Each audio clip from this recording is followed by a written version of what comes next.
Información, diálogo y análisis con nuestros invitados.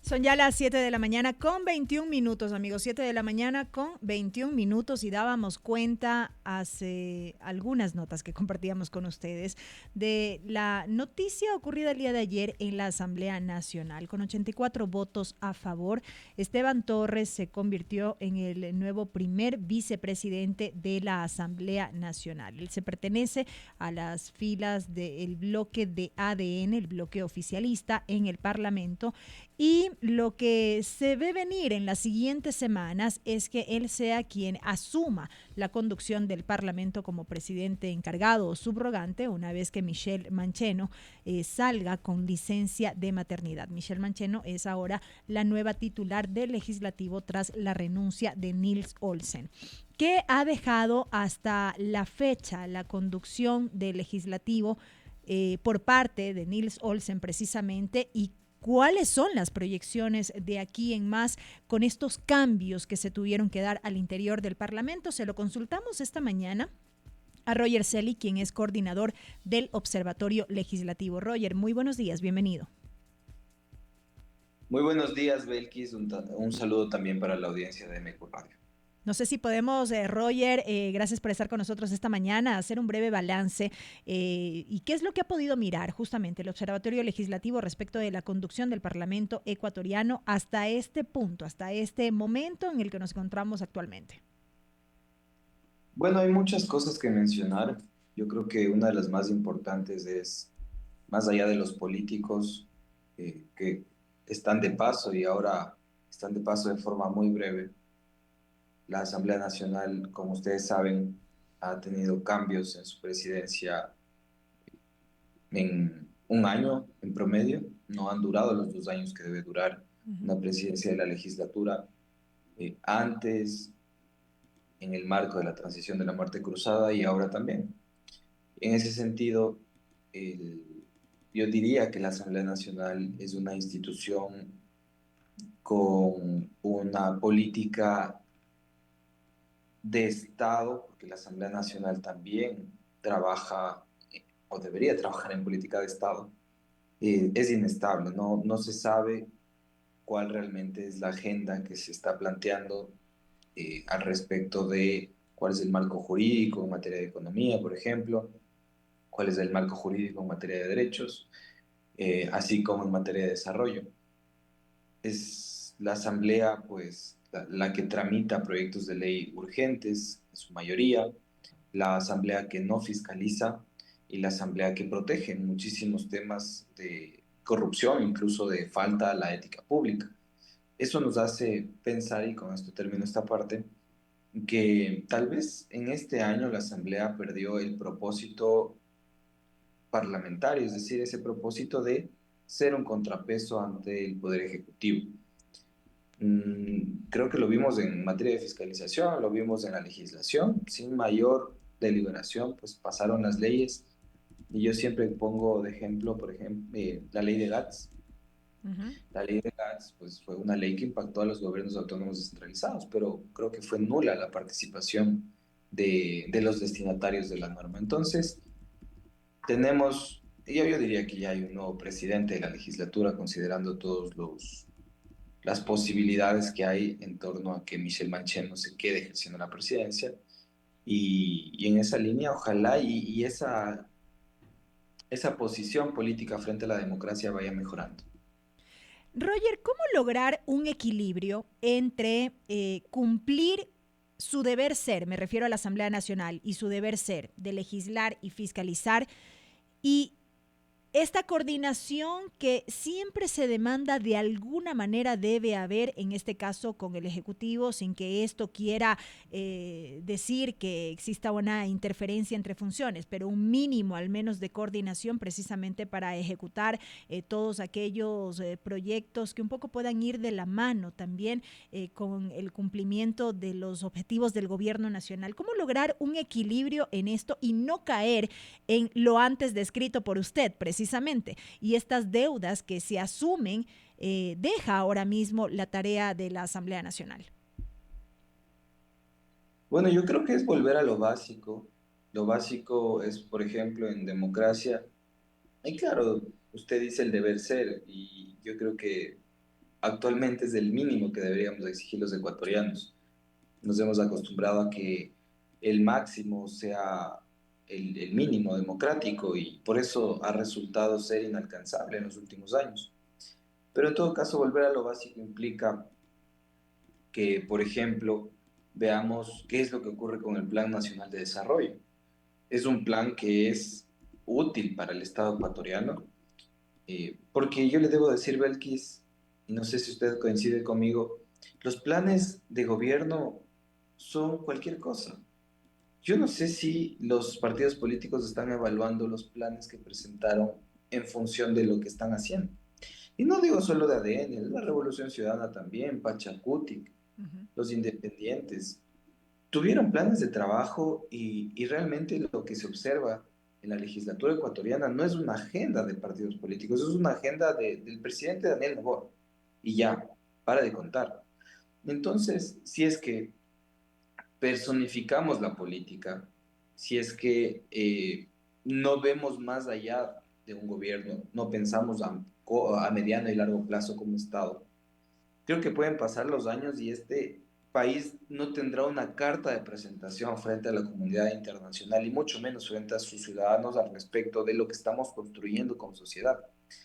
Y en términos específicos, sí, revisemos qué está en el Plan Nacional de Desarrollo, veamos qué se puede hacer en materia de legislación, veamos qué se puede desregular, porque hay muchas leyes que ya no sirven para nada. Este país tiene una hiperinflación legislativa y lo que nos ofrecen cada año es más leyes. Y luego, para lograr este equilibrio, yo creo que es desmitificar lo que significa fiscalización y control político. No siempre la fiscalización termina en un juicio político. Es la gran excusa que tienen los legisladores para no fiscalizar.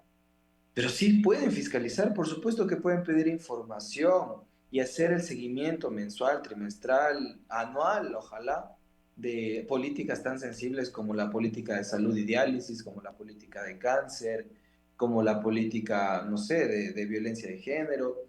Hay tantas cosas que pueden hacer los 151 legisladores, pero Belkis, la fiscalización es bajísima. Y más Entonces, yo todavía cuando se trata de fiscalizar a quienes hacen parte de quienes son ahora gobierno. Porque hay ese mito de que fiscalizar significa irse en contra u obstruir. Yo le digo a Belkis, yo tengo dos razonamientos, no sé si me equivoco. No sé si es desconocimiento o no sé si es de forma velada que quieren evitar el ser observados y rendir cuentas. Yo, si es que es de desconocimiento, hablemos de democracia nuevamente. Conversemos de lo que es democracia para ver si eso se corrige. Pero lamentablemente no, y le debo decir también, yo he sido muy fuerte en mis críticas a la oposición. No, no tiene una agenda la oposición. Estamos frente a partidos políticos que no están a la altura del momento en donde tenemos un gobierno que es fuerte. Parecía que tenía una mayoría que era débil, que iba a romperse en cualquier momento, pero vamos un año a ver que si todas las leyes han pasado. Y muchas de ellas, y no me, ojo, no estoy observando el modelo de gobierno que nos están proponiendo, porque eso es lo que ganó en las urnas, estoy observando las inconstitucionalidades de la norma, Ujú. de forma y de fondo. Estoy observando Que el al final del retroceso día no de importa porque existen los votos para aprobar las propuestas. exacto. Entonces, la oposición, ojalá yo he hecho el llamado de atención de que la oposición nos presente cuál es su agenda. La agenda no solo puede ser Nobel, la agenda debe ser algo, y ese algo no sabemos. Y en ese sentido, este segundo año creo que es distinto porque quien conduce la Asamblea Nacional tiene más eh, campo político, digamos, ¿Cómo se por decirlo perfila así. precisamente? ¿Cómo se perfila esta figura? La figura de Esteban Torres, quien, como bien decía y como también anticipaba, se convertirá en el presidente de la Asamblea Nacional porque es inminente la salida de Michelle Mancheno. Dura esa pregunta, muy compleja. Yo diría tres cosas de como criterio muy personal. En primer lugar, evidentemente, esta asamblea con Esteban Torres deberá darle gobernabilidad tal cual ha venido haciéndose en este año. Yo creo que hay una diferencia en cuanto a lo jurídico. Cuando hubo el cambio de secretario jurídico de la presidencia, se notó un cambio, hay que decirlo. Creo que acá también va a haber un cambio en la forma en la que se procesan las leyes. Creo que Esteban conoce bien cuál es el procedimiento parlamentario. Me sorprendería que lo violen veladamente, porque antes no sé si lo violaron deliberadamente o por desconocimiento, pero ahora yo creo que eso cambiará. Y yo dejo abierta la pregunta más bien sobre si es que será una asamblea deliberativa y participativa. Entiéndase, deliberativa. Inviten a la gente que tal vez no está a favor de sus tesis a las comisiones para que discutan los temas que van a plantear. Yo ponía el ejemplo al inicio de la ley de GATS, que los alcaldes pues no estuvieron. Participativa, van a invitar a la gente de la sociedad que tal vez no está de acuerdo con sus tesis y que puede aportar otros temas o retroalimentar los que los que están proponiendo. Y finalmente en el pleno de la asamblea vamos a escuchar legisladores de oposición hablar, hacer ponencias, incluso van a aprobar proyectos de ley que tal vez sí sean un aporte para el país, pero que lleguen de un origen que no es de gobierno. O sea, ese yo creo que va a ser el marco de evaluación de la gestión de Esteban Torres en su eventual presidencia, porque sí, yo realmente no quisiera como ecuatoriano que nuevamente la rendición de cuentas sea aprobamos 28, 20, 30 leyes, porque de fondo, ¿qué? O sea, de fondo, ¿qué estamos construyendo? Porque de esas 22 o 28 normativas, porque ahí hay un conteo un poco inflado por parte de la presidencia saliente, de esas casi la mitad están cuestionadas en la Corte Constitucional y la otra mitad eran proyectos de ley ya que tenían mucho tiempo atrás. Entonces, ¿cuál es el aporte de este año de la legislatura? Hay comisiones que han trabajado muchísimo, que tienen buenos proyectos de ley, informes para segundo debate, pero que tal vez, lamentablemente, el presidente de la legislatura no los toma como prioridad. Belkis, temas tan importantes, y con esto voy cerrando igual esta parte, Belkis, temas tan importantes que se quedaron fuera de agenda como normativa en materia de seguridad vial. Todos los días hay gente que se muere en las carreteras y no tenemos una normativa y política pública a la altura de los problemas que tenemos en el país.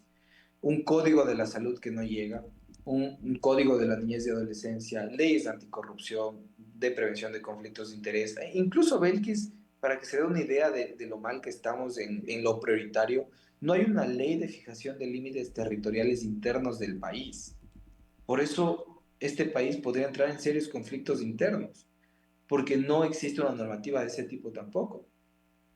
Y así le puedo enumerar un sinnúmero de temas, Belkis, que quedan pendientes y que ojalá y en este año la Asamblea esté a la altura de tramitarlos. Roger, estamos claros en que el perfil de Esteban Torres es un perfil con experiencia, él conoce muy bien la materia legislativa, ya tiene un recorrido, digamos, en este sentido. Pero también estamos claros en que hay una agenda del Ejecutivo que cumplir y hay que decirlo así. Y yo sé, vamos a volver a esta discusión de la independencia de funciones y demás, pero al final del día, quienes están al frente del Parlamento se pertenecen a un movimiento que es el movimiento de gobierno. Entonces, bajo este escenario, bajo esta lógica, ¿cuán diferente puede ser la conducción, el manejo de aquí en más y cuán diferentes pueden ser los resultados en adelante? Es lo que le digo, Belkis. No creo que la agenda de gobierno deje de ser la prioridad número uno de la legislatura.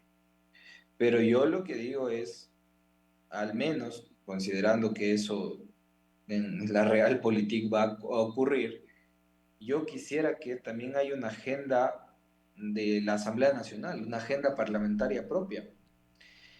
Tal vez, y usted ha notado, Belkis, la agenda del Ejecutivo es marcada, muy marcada, a lo tributario, a lo recaudatorio y al cierre del espacio cívico y democrático. Y ya, para que no hablar de memoria y luego digan que es mi criterio subjetivo. Normas tributarias como la del IVA tienen un efecto inmediato en la población. La ley de GATS tiene un efecto en la economía de los GATS. Es decir, al menos esas dos normativas son efectivas, porque tienen que ver con lo tributario y el gasto público. La ley, y en materia de derechos, quiero decir, la ley de transparencia social, es una ley que pone un freno o amenaza con poner un freno, incluso con cerrar las operaciones de organizaciones que estén en contra de proyectos mineros. Usted habrá visto, por ejemplo, el cierre y el bloqueo de cuentas de ciertas organizaciones que protestaron por varios temas. Normativas como la ley de inteligencia, como la ley de integridad pública, como la ley de solidaridad, son normativas que crean o intentaron, ojalá la Corte Constitucional observe, un parámetro judicial paralelo a lo que tenemos, incluso sin orden judicial, ustedes le podían intervenir el teléfono. Y la última norma, Belkis, que es la ley para la regulación de la venta y uso de los uniformes policiales y militares, que incluye la incineración de información al respecto de las auditorías que hace la Contraloría General del Estado. Tema incorporado de último momento, sin un debate previo y que nadie lo vio venir. Así es, Belkis. Entonces, esa configuración de agenda es más allá de lo que nos dice el presidente sobre el modelo económico, las inversiones, la productividad, que puede ser que sí haya temas de ese tipo, ¿cómo no? De la seguridad y demás. Pero el marco jurídico de operación gubernamental es eso, es un marco que busca la opacidad, que busca herramientas para la persecución y que busca la recaudación y, entre comillas, la optimización del gasto público. Ojalá y sea así, pero parece que el marco es distinto. Entonces yo digo, si es que ese marco es el que se está instalando, bueno, la Asamblea Nacional podría trabajar también en temas adicionales que de alguna manera fortalezcan instituciones que por el momento no son incómodas para el gobierno. Por ejemplo, la seguridad vial y el tránsito. No creo que eso sea un tema, o tal vez sí, porque en este país no se sabe, un tema que tenga que ver con los partidos políticos. Claro que es un tema político, por supuesto, pero que tenga que ver con los partidos y las elecciones, no sé. Por ejemplo, normativas que ayuden a fortalecer o a regular el transfugismo político, tema sí político, pero que podría dar lugar a un mejor desarrollo de los partidos, temas como la prevención de conflictos de interés en la administración pública. Este gobierno está plagado en este momento de casos de corrupción, digamos presuntos casos de corrupción, y una ley de prevención de conflictos de interés podría ayudar a futuro a que el gobierno no sea un autogolazo con este tema. El pedir la afiliación obligatoria para ser candidato en un partido político y muchísimas cosas, Belkis, que se deben hacer en contratación pública, por ejemplo. Entiendo que hay un interés de mejorar la norma de contratación pública, de atraer inversiones, por ejemplo, una ley de beneficiarios finales o de investment screening podría generar un marco normativo más robusto en el país para que otros inversionistas vengan y pongan su plata y su capital en Ecuador. Entonces yo digo, podría haber una agenda legislativa propia de la Asamblea Nacional que ayude al menos en materia económica, en materia de seguridad, a fortalecer la débil institucionalidad que tenemos actualmente en el país. Correcto, Roger. Con esto me quedo y quiero agradecer esta mañana por habernos acompañado estos minutos para esta entrevista y analizar precisamente de alguna manera el rumbo de la Asamblea Nacional, lo que ha dejado hasta el momento la conducción del legislativo y lo que se espera de aquí en más. Gracias, Roger. Muchísimas gracias, Belkis. Un saludo a todos y todas. Un abrazo. Lo propio también. Un buen día para Roger Celi, coordinador del Observatorio Legislativo, en diálogo con la primera emisión de MQ Noticias. Amigos, son las 7 de la mañana con 40 minutos.